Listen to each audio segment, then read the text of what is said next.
Hello everyone and welcome to another video. Now recently I managed to pick up a used Ryzen 3 3300X for £120 and I thought nothing of it until I realised just how non-existent they had become. When it launched alongside the weaker and slightly cheaper 3100 in May 2020, reviewers were quick to praise it for its ability to keep up with Intel's ageing yet still more costly 7700K.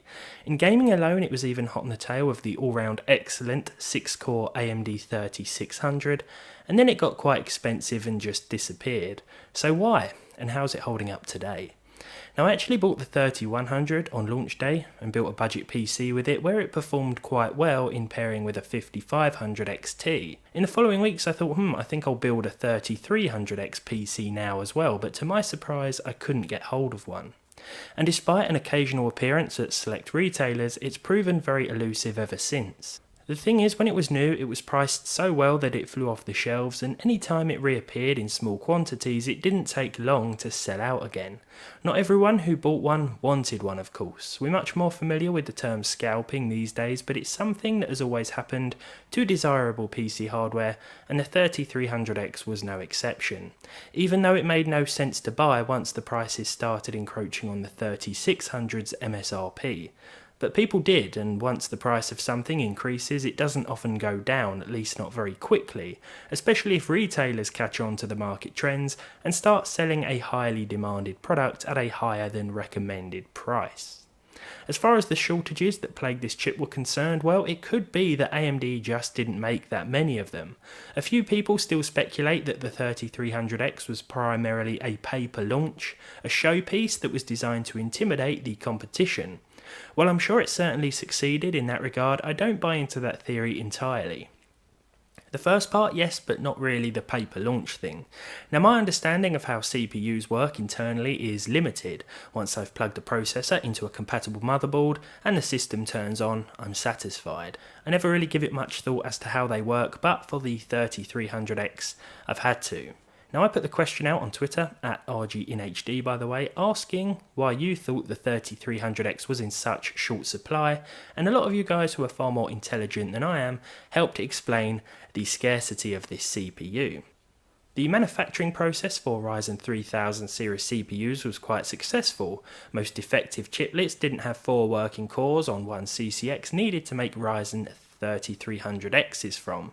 No point sacrificing good silicon either, right, when you could make a more expensive processor that'll make you more money. Please correct me if that statement is completely wrong. While most people were waiting for 3300Xs to come back, or for the used market price to fall, Intel launched the i3-10100, which wasn't as good, but it was available and cheaper than the Ryzen's inflated price tag. At this point, the 3600 and i5-10400 were also cheaper and easier to find than a 3300X, at least here in the UK, so people probably just lost interest. Because of the lack of supply, the 3300X probably would have been better suited to an OEM release, like the new 5300G for example, but if you're lucky you can still pick them up occasionally on the used market.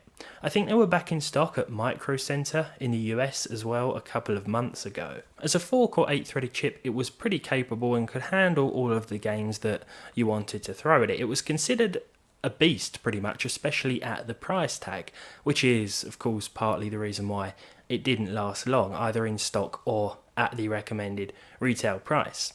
I decided to play a few games again today just to sort of demonstrate what this chip could do, though I don't want to spend too much time on the benchmarks because, as I've said, it's pretty much impossible to find these days, and to be honest, at the price that you can find it for, you'd be better off buying a 6-core chip instead, such as the 3600, if you can find those anywhere, or a 10400F, which is still really capable, and it's the chip that I use on a daily basis.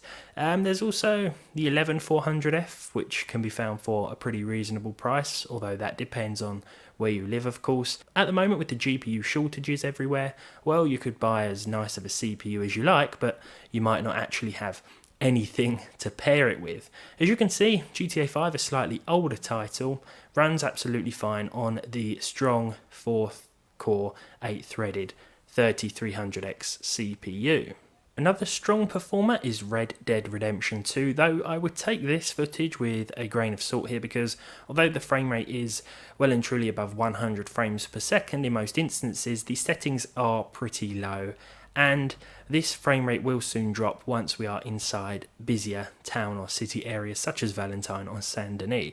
The settings I'm using here are based on Digital Foundry's 1080p console settings, which is again why the frame rate is quite high, but you're going to notice the CPU spike to 80 or 90%, and this becomes more apparent when you do venture into those busier town areas. This will drop when you're in the middle of nowhere or just cruising through the countryside on your horse like I am here, and you should see a pretty decent overall frame rate with very little stutter. So the 1 and 0.1% results aren't that bad because as far as I'm concerned, Red Dead Redemption 2 seems to run quite nicely on 4 strong cores. So if you've got a decent quad core that's hyper-threaded or uses SMT, you should be absolutely fine with Red Dead even today, and a card like the 6600 XT would pair nicely with one of these should you be able to find one.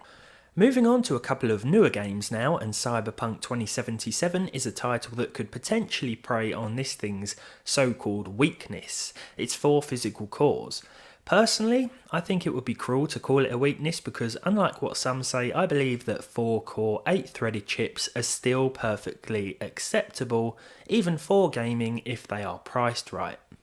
The i3-10100F is a good example of this. It costs about £70 or £80 here in the UK, and it can be paired with something like the 6600 XT for a decent gaming experience. There's also a nice upgrade path there. What I can't ignore though, in Cyberpunk, is the occasional stutter in busier areas. This is something I've noticed in this game with a few quad-core chips, whether they have 8 threads or not. Could a chip like the 3300X utilise a faster card and improve our frame rate? Probably, our average frame rate at least. See, more GPU power might increase your frame rate as an average if your processor isn't a bottleneck, but what a faster graphics card won't do is help improve the frame time spikes caused by a lack of CPU cores and threads or just overall power. I'm not saying 4 cores aren't enough for Cyberpunk because they clearly are, most definitely. I'm just saying that because it's a CPU intensive game, you might notice some unwelcome stutter or sudden frame rate drops here and there, which wouldn't be present with a 3600 for example. Overall though, I mean it's still a pretty decent experience for the most part, to be honest. To finalise, it's Call of Duty Black Ops Cold War, which in my experience can give certain CPUs grief, to say the least. I'd like to reiterate that I believe modern quad cores are still viable from a gaming standpoint alone, but those of you keen on creating videos in Premiere Pro, for example, might want to consider a 6-core CPU.